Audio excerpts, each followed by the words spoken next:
Because now we have to live with it. As you know, I talk to big, very important people every day. And there's one thing that everybody is asking me. What's going on with Benjamin Brynn? And what am I supposed to say? That I haven't heard from my star pupil in 6 months? This is getting ridiculous. Alright, so I'm guessing Benny's taking a timeout here. Much deserved though. I mean, the guy just lost his mother. Jesus, man. Let him mourn for a while. Although I have to say, 6 months is quite a lot of time. Which means Benny has been hit by the mother a bit more significantly than you would expect. Hey, Mr. Jew, welcome to the stream, buddy. Alright, let's see how Benny copes with his mother death, I guess. In 3, 2, 1. Still not over it. You are a snake. You're a fraud. But worst of all, Benjamin, you're a little tease. I have told the world that Benjamin Brynn is a genius. I have told the world that Benjamin Brynn is silent because Benjamin Brynn is hard at work creating his greatest work yet. But you are doing nothing! The world has forgotten you, Benjamin! They have moved on! And I have moved on too. You have broken my heart. A very interesting comment by Maruki. Hey Max, welcome to the stream, buddy. He says this is where it goes downhill a bit. Actually, Maruki, you've seen nothing yet. You think this is sad? Just wait. Let's see how sad it gets in 3, 2, 1. Hey, B. Just calling to tell you. I think I'm selling the house. She's everywhere here, son. I can't move without bumping into her. And then I just find myself breaking down again. I hope you understand. Well, if anybody understands, it's the son of the deceased, I guess. Oh man. This is going downhill, as Kenzie said, as Maruki says, and yeah, faster than you think, and there's gonna be a curveball. Like, you think the death of the mother is the main subject of sadness in this game? Yeah, you're gonna find out soon. It is not. Alright, 3, 2, 1. Take whatever you want. With your mother gone, I'm hoping to finally live without all the clutter. I'm just so glad you got to speak to her one last time. I mean, I know she told you not to pick up the phone, but, well, I'm just so happy that you did. She just wanted you to focus on your work. That was the only thing that mattered to her. Alright, so we're choosing what to keep and what to throw away. I'm keeping my childhood toy, not the memory of, past failures or the death of my mother, which is the metronome. Passaggio. What's so fascinating, son? That's the music that my mother composed, I guess. Probably awakes many emotions in Benny.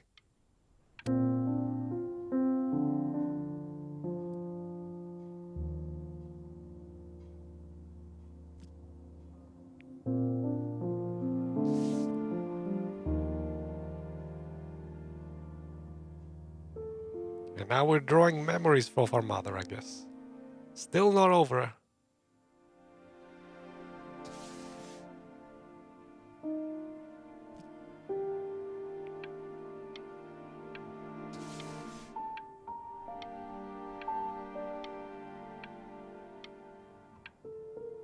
Oh well, moving on. 3, 2, 1. Look. It's unbelievable, Benny. It's like she's standing in the room with us. Like I can see her in the paint. I can feel her. Oh, Kenzie asks, are you getting the water yet? Yeah, definitely am. I'll be honest with you guys, I know this is not the saddest part. So I'm hoping I can actually make this through the stream. Let's see. Alright, let's see what happens next. 3, 2, 1. Benjamin Brynn and Life in Painting. I guess our paintings, our masterpieces, are to be displayed here. The final one we did, with our mother themed. The passing day. She's now considered to be, let's actually read, inspired by the musical composition of his late mother. Is that really you? It's Chloe, your neighbor. Hey, Chloe. Oh my god, I can't believe this. It's been years. I just walked through the entire show. It's unbelievable. I'd love to walk through it again with you. I mean, if you were down for that. Well, I'm gonna be a pro, guys. I'm gonna avoid crying. I know you are betting on it right now, but I'm gonna pull through. I'm gonna be definitely sad. You might hear it in my voice, obviously, but I'm gonna pull it together at the end, I guess. The Passing Day, inspired by the musical composition of his late mother, the composer Elle Stevens. Relatively unknown in her life, Brynn lifted his mother's work out of obscurity with the creation of this piece. She is now considered to be one of the great composers of her time. By the way, does that seem logical to you guys? I mean, his mother is suddenly considered the greatest composer of all time? Why? Because Benny painted a picture of her? That doesn't sound very logical. Doesn't sound very real, if you know what I mean. And I'll leave you with that tease. Let's move on. I just can't believe that my entire childhood, I was living next to a bona fide genius. I should have guessed it. I mean, with all those little drawings you did. Remember when you still drew my portrait even when I begged you not to? God, you were such a little jerk back then. I kept that drawing, you know? Oh my god, I bet it's worth quite a bit of money now. Always thinking about the money, Chloe. Always searching. Our second masterpiece, I guess. Let's go see the first one. As you guys, what are you kind of talking? Let's see. Whoever wins gets Shackman's mic? Interesting. Okay. And the Your first mom. masterpiece. I always heard her playing piano from next door, but I didn't know she wrote the actual music. She was a genius. Like mother, like son, I guess. Can you discern that what Chloe is saying is what we want to hear? Like our first love reunited with us at our saddest moment, talking us up, and our mother as well. Everything that comes out of her mouth and everything we see kind of looks very ideal. So what, we made it? We got the girl back? And our mother is immortalized, I guess, by our paintings?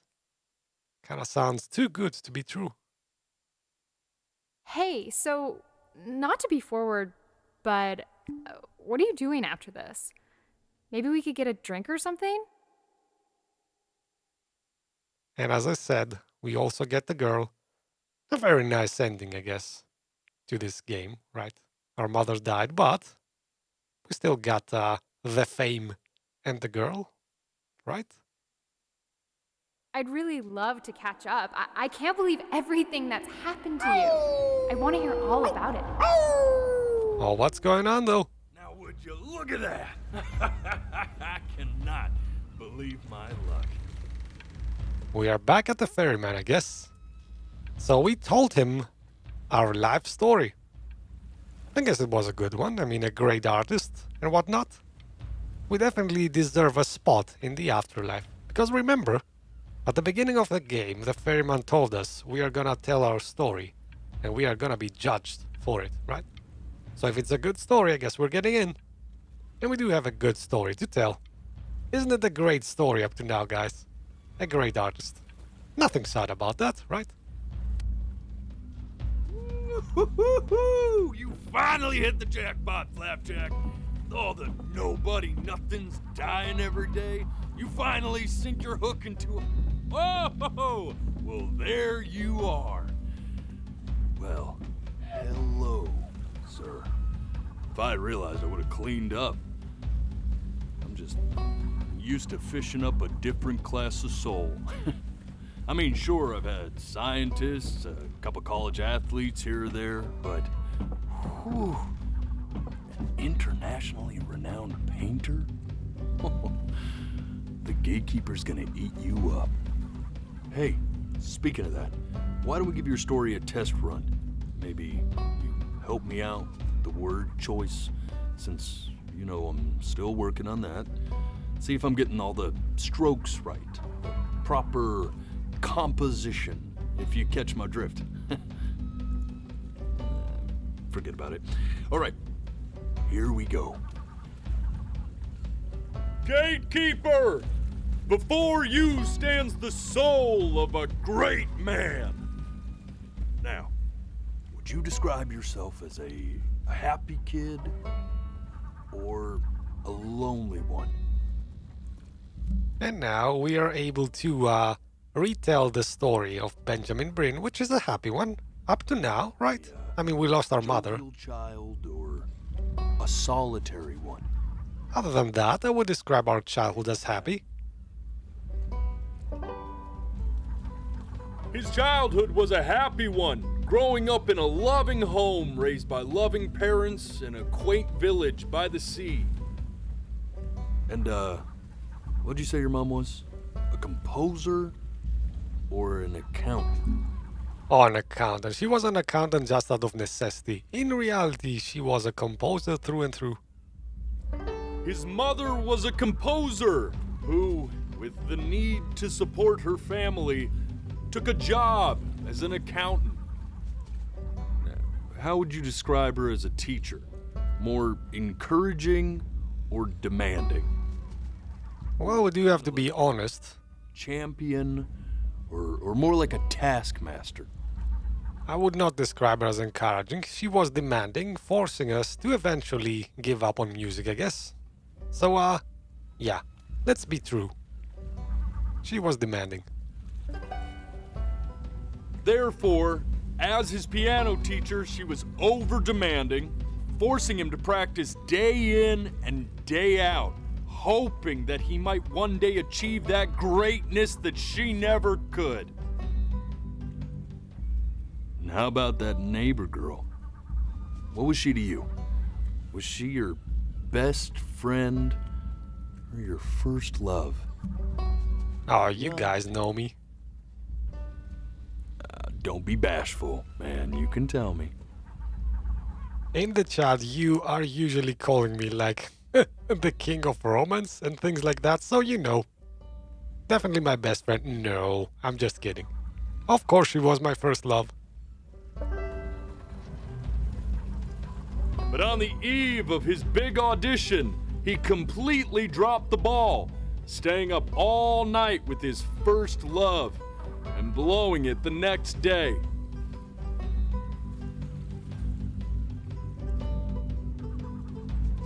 Now, from that moment forward, his mother gave up on him.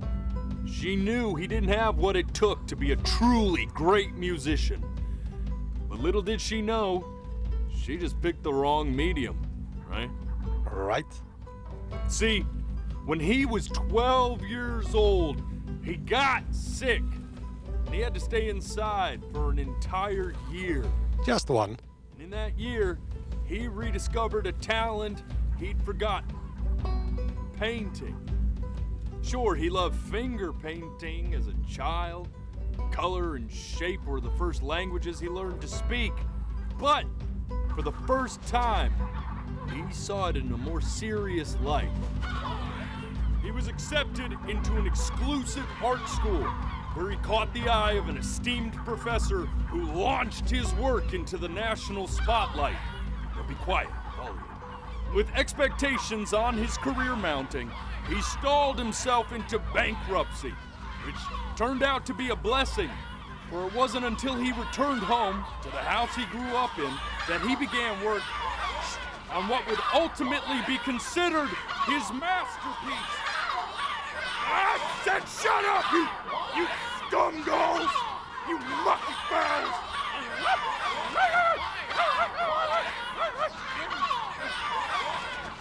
All right! I get it! I hear what you're saying. What are they saying, though? I hear what you're saying. What are the seagulls saying?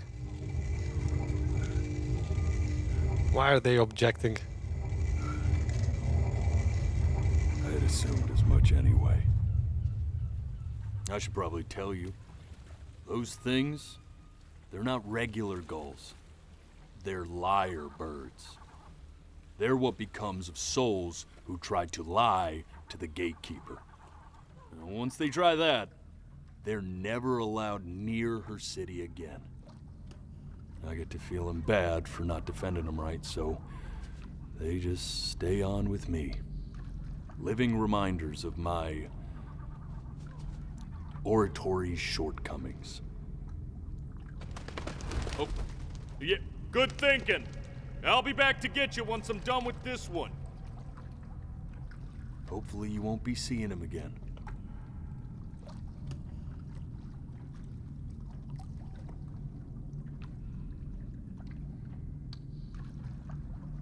So the liar birds are objecting Bit and sap, you know that? to my story. Just look at him. Poor fool doesn't know what he's in for. Why would that be? Am I a liar? Why do the liar birds object? Didn't they like my story? Maybe because it was just a story. That I haven't dealt with people like you. You're ashamed of something. Something so terrible, you're trying to blink right past it. Because if the gatekeeper knew, she'd have to dream up fresh new hells to punish someone as worthless as you. And I'm sure you're right. I'm sure you're the rottenest soul that I ever fished out of that black muck. And I should have thrown you back and sanitized my paw as soon as I laid eyes on you. But it's too late for that. We're in this together. And the gatekeeper, she'll see right through your fake lies as if they were glass. So I'm gonna ask you again to start from the very beginning. And this time, I want the truth. Exactly. This ain't a schoolyard staring contest, buddy. Now you best close those beady little eyes of yours before we run out of time. Now we told a story, which obviously wasn't entirely truthful, at least from a point onwards, and we omitted some significant parts, those scenes that you saw, that we didn't exactly hear what was happening. I guess now it's time to find out what Benjamin's true story was. 3, 2, 1.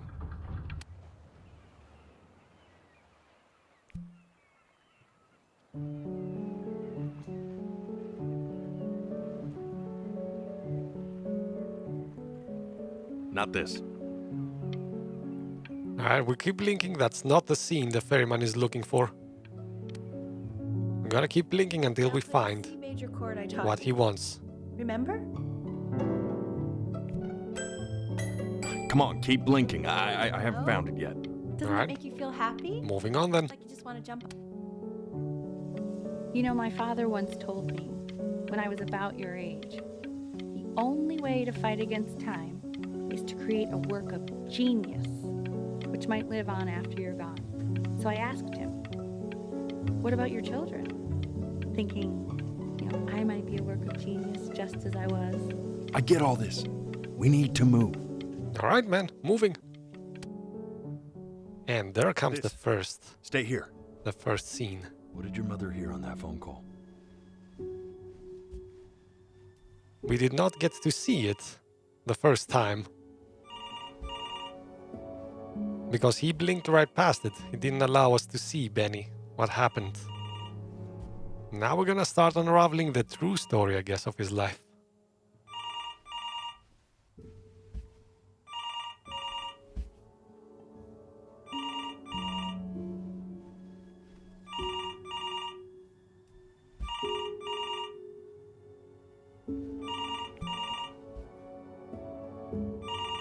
I'm getting it. Hello? Yes, of course. This is Elle, his daughter.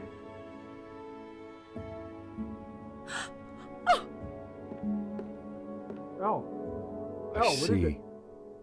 She knew she hadn't yet lived up to her father's expectations. And now, she never could. Let's keep going. Alright, so now it's starting to go all downhill. Time with the metronome, okay? You were a prodigal talent. I get it. Let's move. Alright, man, moving. Let's see the other sad things in Benny's life that we skipped over the first time. Eternally indebted. What did you just say? This isn't a trip down memory lane. I need you to stay focused. God, honey, Alright, moving. I'm worried too. Yes, I understand about the cat. Let's keep going. Still not understanding. Remember that scene where we heard the strange noises, but we couldn't see what was outside the window? And also you guys were wondering what happened to the cat. Well, let's reveal that part of the story as well, I guess.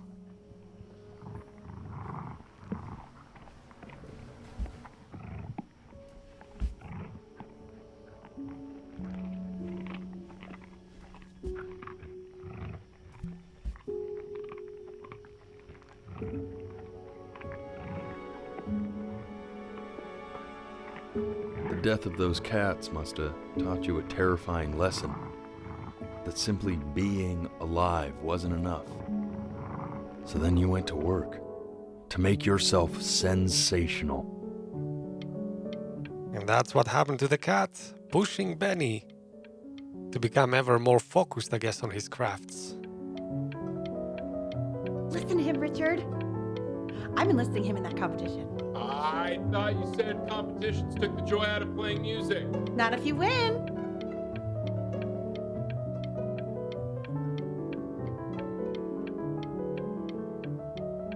That's not what we're here for, though.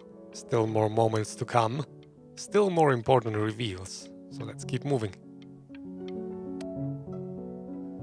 I like hanging out with you a lot, which is weird because after what happened with my mom, I never like hanging out with anyone. I know you want to stay here, man, but we don't have the time. So this has been. Remember, though, stay here, it says.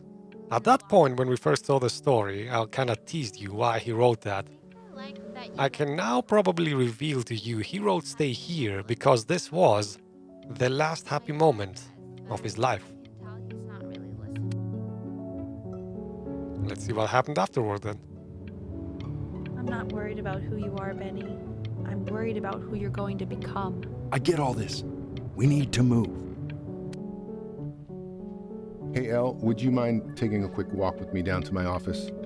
Come on, keep blinking. I haven't found it yet. Let you two go. And there comes another important moment that we skipped. Staying engaged. Can you please try to speak a little softer? I really don't want him to hear us talking about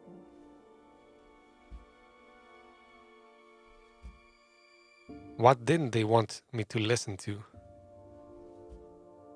I guess now we're gonna hear.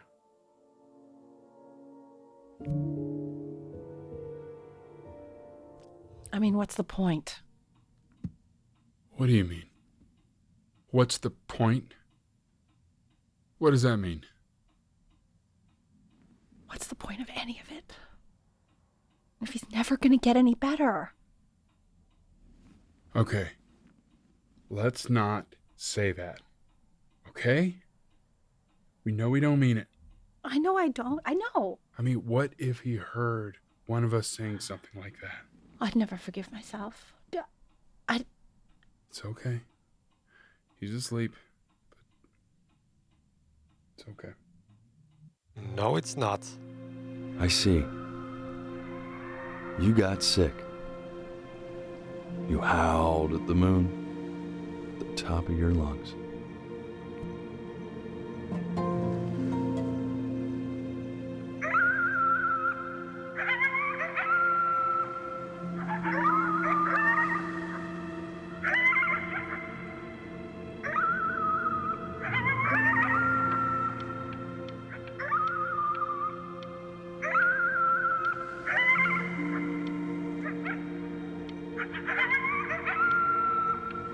So he probably got more sick than we initially thought of. Let's see how sick. In 3, 2, 1.